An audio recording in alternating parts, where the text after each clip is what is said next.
Hi everyone, day 16 after the operation today, and it's time for an update. To begin with, I've had my review by the doctor and physiotherapist, and thankfully everything is going well. However, given that this was a massive tear, they advised to slow down the recovery. That means that I have to wait 2 more weeks with my arm immobilized and not start any physiotherapy for mobility, etc. So it's 2 more weeks of the same. Life has improved a lot. I'm off the painkillers completely. I'm going now outside for walks, doing some errands, staying for a coffee, and all is good. The sleep, unfortunately, is still a mess. I have to stay in the same position. I can't move. I have to keep the sling, etc. The not so good news is that the lack of mobility, the bad posture during sleep, and my inability to do any stretching and any exercise aggravated my lower back problem and the hip problem from the crash. So it's been a little bit of a balance and a struggle now to make sure I don't move my shoulder, but at the same time I can add some stretching and some mobility to keep things going. Since yesterday, I introduced mild stretching, mild mobility exercises, and a little bit better posture for sleep, and I hope that gradually the problem will go away. But let's talk about something interesting about cycling progress. So the past week has seen an increase in my cycling in all the metrics. I exported my data here in a spreadsheet, and the important thing is that the TSS from 90 went to 193, the duration from 150 minutes to 264.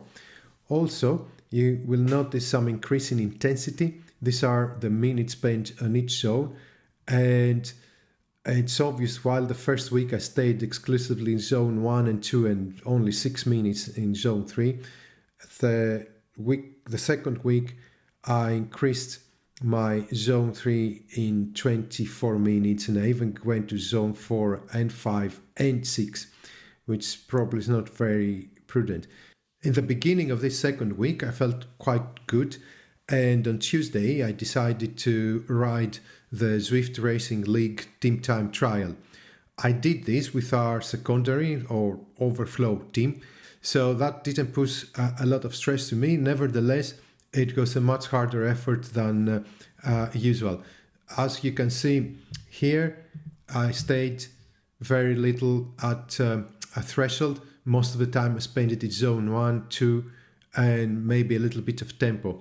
And seeing the exert diagram, you can see here that at no point I was near to the maximum available power. In other words, very satisfactory progress where the training load was doubled, duration, etc., and which is expected really because the first week included, it was very close to the operation. Now, what's the future plan? I'm thinking from next week, starting structured training, not to improve so much performance, but to give me some progression.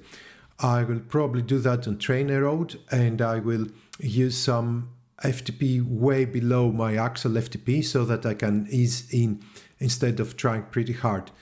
Another thing I need to control is the weight. I think I put weight since I had the operation. And the last one is managing the hip and lower back problem. It feels like getting stuck between a rock and a hard place. What's comfortable and helps with the shoulder turns out that it makes my back hurt and makes my hip worse. And if I try to look after my back and my hip, I'm putting my shoulder at risk. I think the trick here is to be patient and do very, very small and very careful steps. I'm quite optimistic actually. And that summarizes it. Thank you very much for watching.